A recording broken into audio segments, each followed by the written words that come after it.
नमस्कार दोस्तों, स्वागत है आपका मुजावदिया मनी चैनल पर। और आज मैं आपके लिए फिजिक्स की थ्योरी लेकर आया हूं जो बिल्कुल आपकी एनसीईआरटी बेस पे ही रहेगी। ठीक है, तो यहां से आपके बहुत सारे क्वेश्चन हैं। तो आज हम यहां आपकी फिजिक्स की थ्योरी स्टार्ट करने वाले हैं। पहला जो चैप्टर है आपका वो है भौतिक विज्ञान का एक परिचय।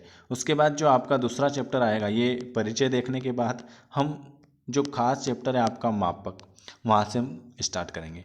तो अगर आपको वीडियो पसंद आता है तो आपको क्या करना है, लाइक करना है, कमेंट करना है और चैनल को सब्सक्राइब करना है जो नए हैं वो। और अगर हमारे फ्री ग्रुप में ऐड होना चाहते हैं तो बिल्कुल फ्री क्लास, फ्री ग्रुप और फ्री पीडीएफ के लिए आप दिए हुए नंबर पर मैसेज कर सकते हैं 9753749986। चलिए देखते हैं।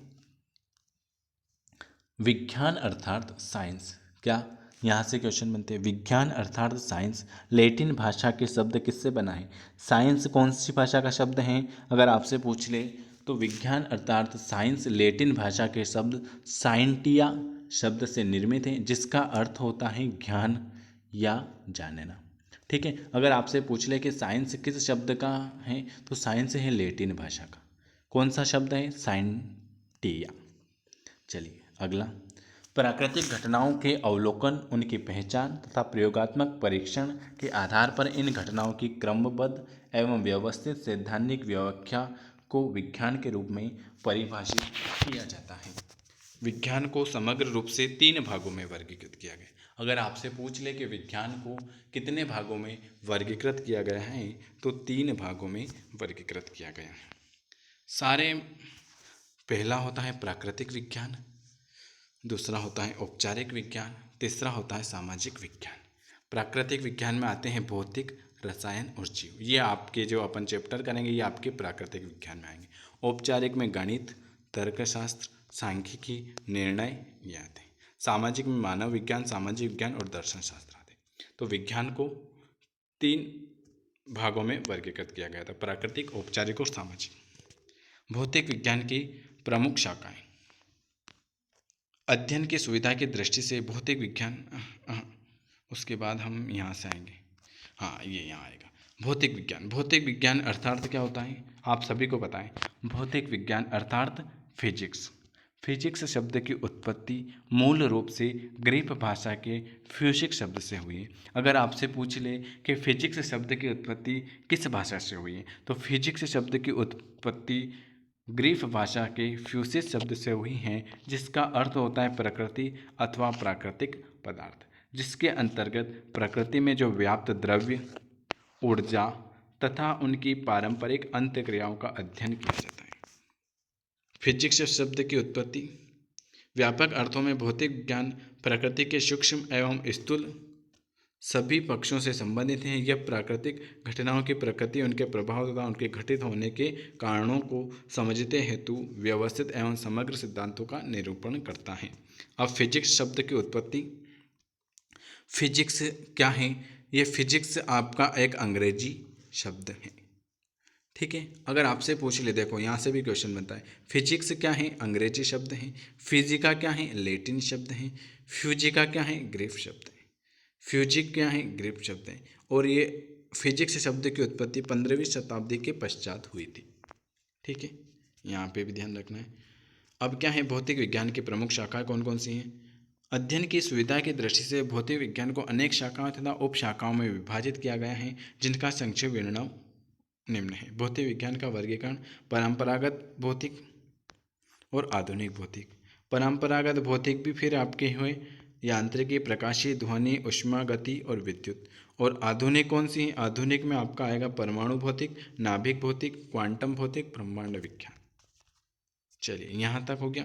ठीक है, यहाँ से देख लेते हैं। उसके बाद आपका नया चैप्टर है वो देखते हैं। यांत्रिकी। यांत्रिक के अंतर्गत विभिन्न बलों के प्रभाव में वस्तुओं की गति का अध्ययन किया जाता है। इन्हें मुख्यतः 2 भागों में वर्गीकृत किया जाता है। आप सभी को पता है परंपरागत यांत्रिकी और क्वांटम यांत्रिकी। परंपरागत यांत्रिकी में क्या होता है, इसमें गति के नियमों तथा गति उत्पन्न करने वाले बलों का अध्ययन किया जाता है। गति के नियम और गति जो उत्पन्न करने वाले हैं उनके बलों का अध्ययन किस में होता है? परंपरागत यांत्रिकी।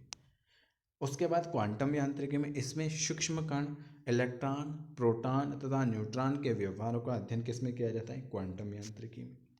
ठीक है। प्रकाशी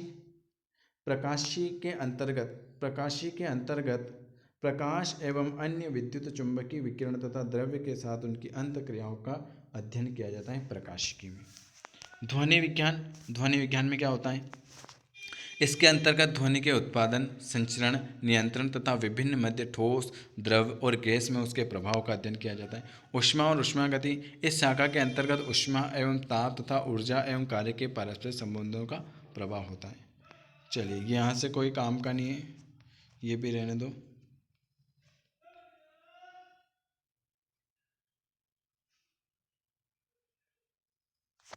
यहाँ से क्वेश्चन है कि दाब एवं ताप आदि भौतिक राशियों के मध्य से रक्तचाप एवं शरीर के ताप का मापन करता है, जो कि मानव शास्त्र के सबसे सामान्य परीक्षण है। X-ray, CT scan, thermometer, sphygmometer, stethoscope, ultrasound आदि सभी उपकरण भौतिक विज्ञान के विभिन्न सिद्धांतों पर आधारित हैं।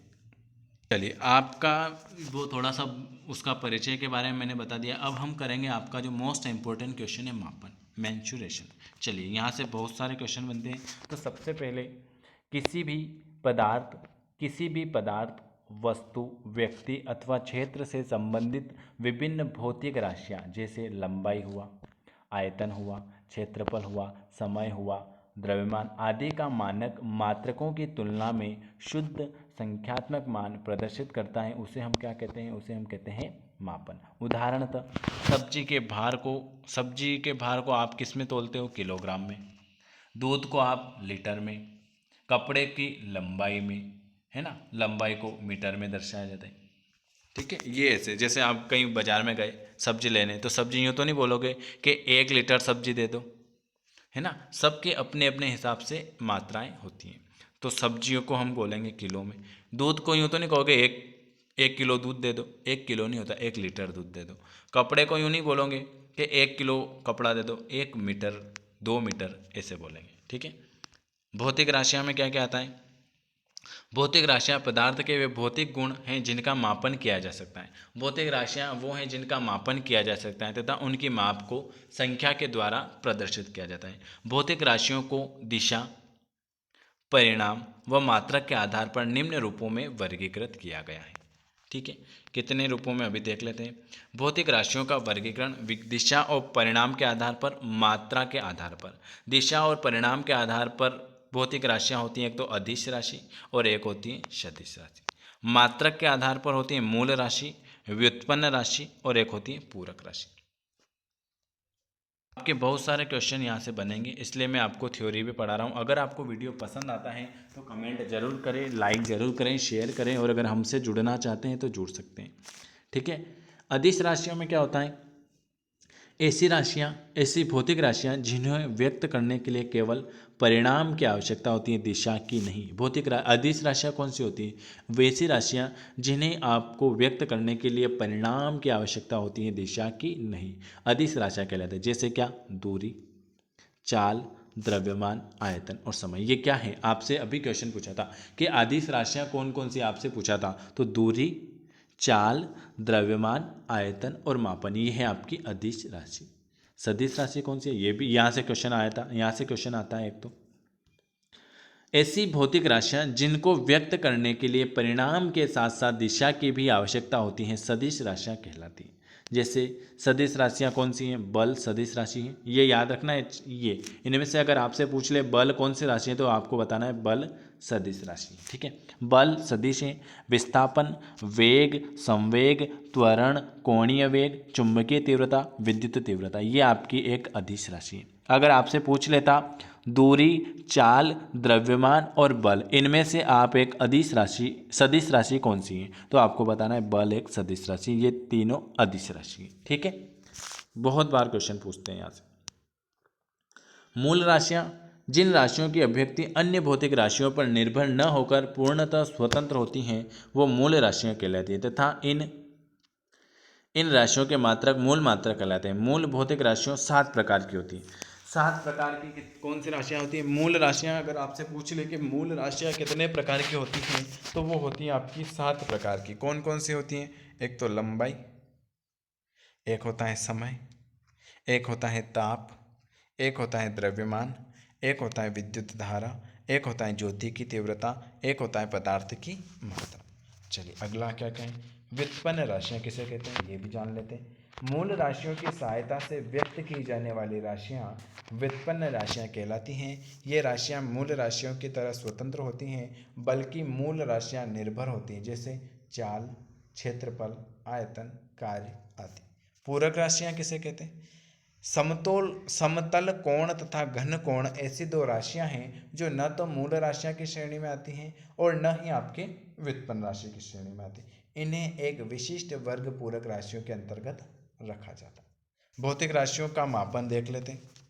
किसी भी भौतिक राशि की माप 2 चरों के संयोजन से व्यक्त की जाती है। उस राशि का संख्यात्मक तथा उस राशि का मानक मात्रक। संख्यात्मक मान भी देख लेते हैं। संख्यात्मक मान वह मान है जिसे यह ज्ञात होता है कि संख्यात्मक मान किसे कहते हो? संख्यात्मक मान वह है जिसे यह ज्ञात होता है कि किसी भी राशि का मात्रक उस राशि में कितनी बार सम्मिलित हुआ।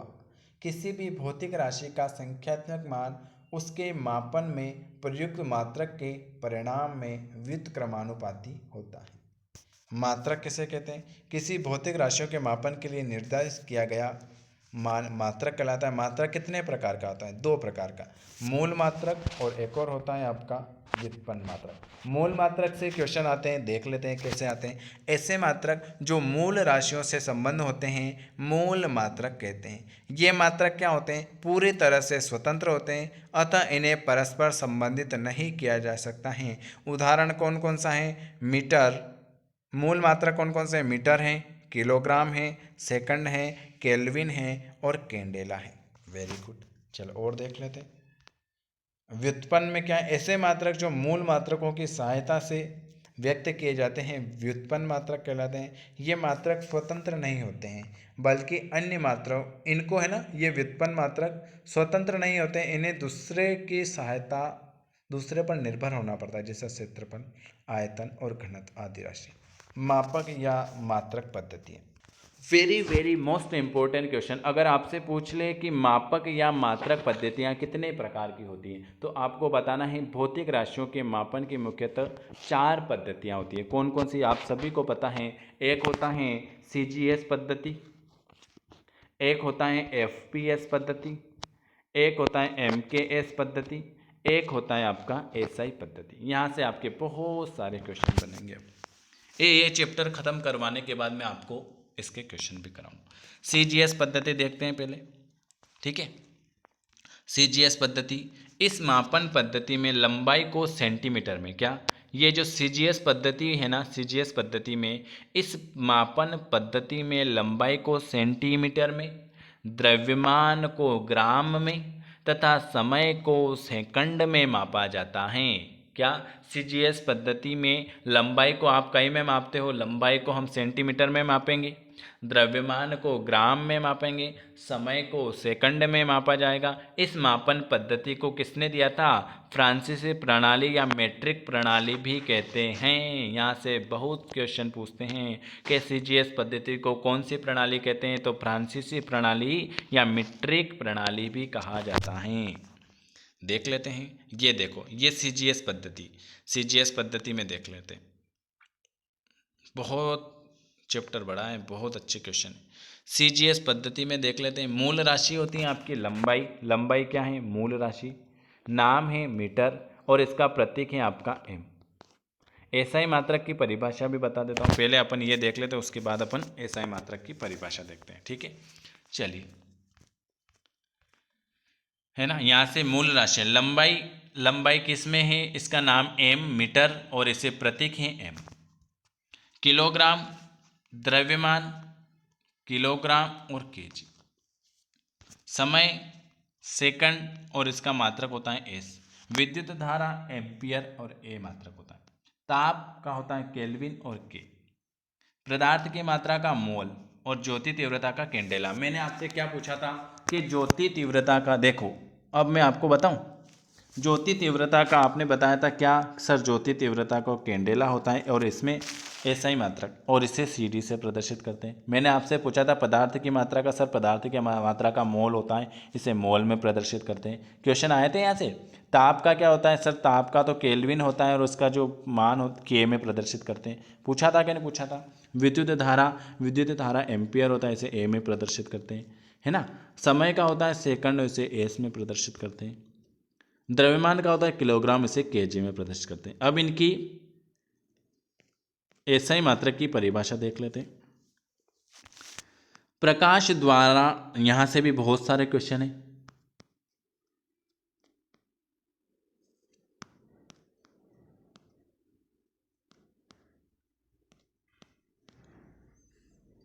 ये भी पढ़ना बाकी है, चलो अभी ये देख लेते हैं, उसके बाद पढ़ते हैं उसको भी। क्या है, प्रकाश द्वारा निर्वात में 1 सेकंड के भाग में तय की गई दूरी 1 मीटर है। यह परिभाषा कब हुई थी, वर्ष 1983 में दी गई थी। दूसरा क्वेश्चन है, फ्रांस के सेवरियस में स्थित अंतर्राष्ट्रीय माप तोल ब्यूरो में रखे हुए प्लेटियम इडेरियम मिश्र धातु से निर्मित सिलेंडर का द्रव्यमान 1 किलोग्राम के बराबर है। यह परिभाषा 1889 में दी गई थी। ठीक है। एसआई मात्रक की परिभाषा कब हुई थी। 1 सेकंड वह समय अंतराल है जिसमें परमाणु घड़ी सीजीएस 133 का परमाणु 9.1926317770 बार कंपन करता है। यह परिभाषा 1967 में दी गई थी। यहाँ से तो कोई दिक्कत नहीं। यहाँ से ये क्वेश्चन आता है, चलो ये पढ़ ही लेते हैं ना, 4-5 और बचे हैं। हाँ चलो। 1 एम्पियर विद्युत धारा वह है जो निर्वात में 1 मीटर की समांतर दूरी पर स्थित 2 अंत लंबाई के तार में प्रवाहित होने पर प्रत्येक तार के प्रति मीटर लंबाई पर तारों के मध्य 2 × 10⁷ न्यूटन का बल उत्पन्न करती है।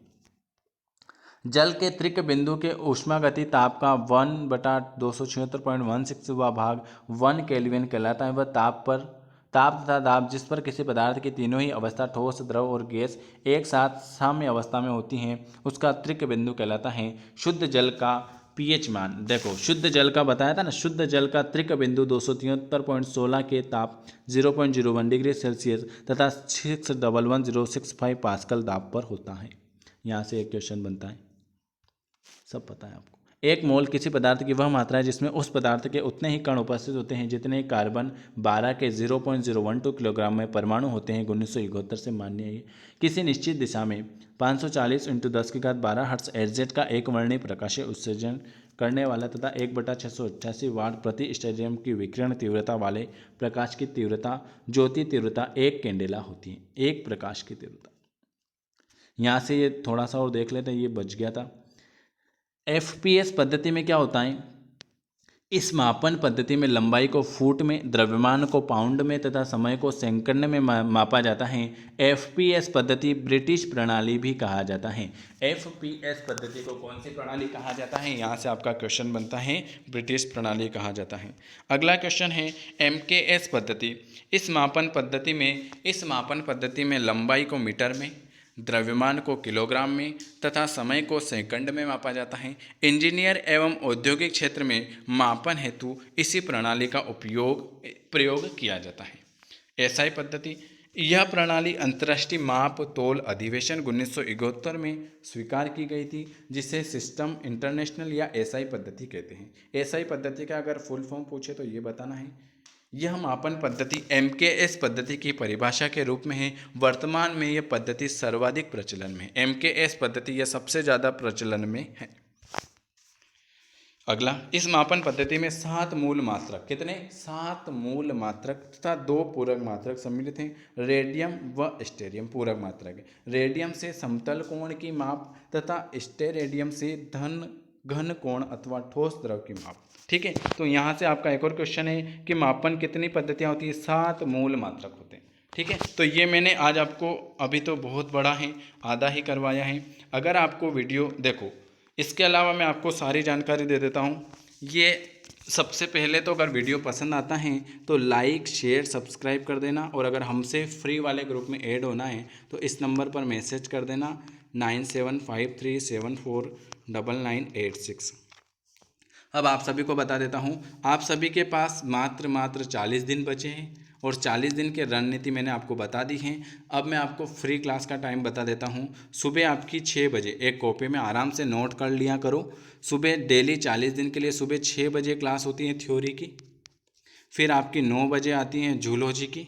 फिर आपकी आती हैं 12 बजे फिजिक्स केमिस्ट्री की थ्योरी। फिर आपकी 3 बजे आती हैं पीएनएसटी का ओल्ड पेपर 2007 से 2021 तक। फिर आपके पास आएगा 5 बजे फिजिक्स और केमिस्ट्री के एमसीक्यूज़। फिर आपके पास 7 बजे इंग्लिश की क्लास आएगी और फिर आपकी 9 बजे साइंस की क्लास आएगी। मतलब आपको 1 2 3 4 5 6 7 क्लासें अगर आप डेली देखते हो तो आपकी अच्छी सी तैयारी हो जाएगी। जितनी तैयारी हम आपको इस चैनल से बिल्कुल फ्री करवा रहे हैं, ऐसी तैयारी कोई भी आपको नहीं करा रहा है। हम आपको डेली 7 से 8 क्लासें बिल्कुल फ्री करवा रहे हैं। मात्र आपके पास 40 दिन बचा है। अगर आपने अभी 40 दिन तैयारी नहीं करी तो आप बाद में पछताओगे कि मैं अभी तैयारी कर लेती। तो 40 दिन है, अच्छे से तैयारी करो। हम आपके लिए जो हैं हमारी तरफ से सब करवा रहे हैं। इसके अलावा अगर किसी को परचेस करना है तो मैं वो भी बता देता हूँ। हमने एक अच्छे से 40 दिन का एक डोज निकाला है ना। 40 दिन में आपको क्या क्या कराया जाएगा। मात्र 200 रुपये में आपको इतनी सारी चीज़ें अवेलेबल हो जाएगी। क्या क्या अवेलेबल होगी। 200 रुपये रहेंगी मात्र उसकी फ़ीस, जिसमें आपको एनसीईआरटी की 11वीं की और 12वीं की फिजिक्स, केमिस्ट्री और बायोलॉजी की बुक मिलेगी, वो भी पीडीएफ में मिलेगी। उसके बाद आपको मिलेंगे 1500 क्वेश्चन इंग्लिश के, बायोलॉजी के, जूलॉजी के, फिजिक्स के और केमिस्ट्री के। ये 1500 क्वेश्चन मिलेंगे। उसके बाद आपको मिलेंगे जो 2007 से लेकर 2019 तक के सारे पीएनएसटी के ओल्ड पेपर की पीडीएफ मिलेगी आपको। उसके बाद 1100 क्वेश्चन एक मिलेंगे और 500 क्वेश्चन एक मिलेंगे। उसके बाद जितनी भी क्लासें हो रही हैं उन सब की पीडीएफ भी मिलेगी, है ना। ये जो मैं आपको ये थ्योरी करा रहा हूँ इसकी पीडीएफ तो सभी को मिलेगी, पर जो जो पेमेंट वाली पीडीएफ बता रहा हूँ, अगर अच्छे से तैयारी करना है 40 दिन की, है ना, तो आप वो परचेस कर सकते हो। इतनी फ़ीस नहीं है। 200 रुपये एक महीने का रिचार्ज करा के देखो, है ना। अगर कुछ करना है तो पैसे तो ऐसा नहीं कि हम आपसे 20,000 मांग रहे हैं, 50,000 मांग रहे हैं। वो लेना है तो ले लेना, नहीं तो आपकी ये क्लासें चल रही है, बिल्कुल फ्री क्लासें चल रही हैं, ठीक है। वो उसका डेमो भी मैं आपको बता दूंगा कि 200 रुपये में आपको क्या क्या कितना कितना चीज़ें मिलेगी। और इसके अलावा जिन्होंने 100 रुपये में पहले 1500 क्वेश्चन ले लिए हैं उनको मात्र 100 रुपये का ही पेमेंट करना है, ठीक है। तो वीडियो आपको पहले कैसा लगा, और किसी को हमारे फ्री ग्रुप में ऐड होना है तो ऐड हो जाना है। 40 दिन तक अच्छे से तैयारी करेंगे, अच्छे नंबर आएंगे। वीडियो देखने के लिए आप सभी का धन्यवाद। मिलेंगे आपसे 3 बजे पीएनएसटी का ओल्ड पेपर के साथ। वीडियो देखने के लिए आप सभी का धन्यवाद।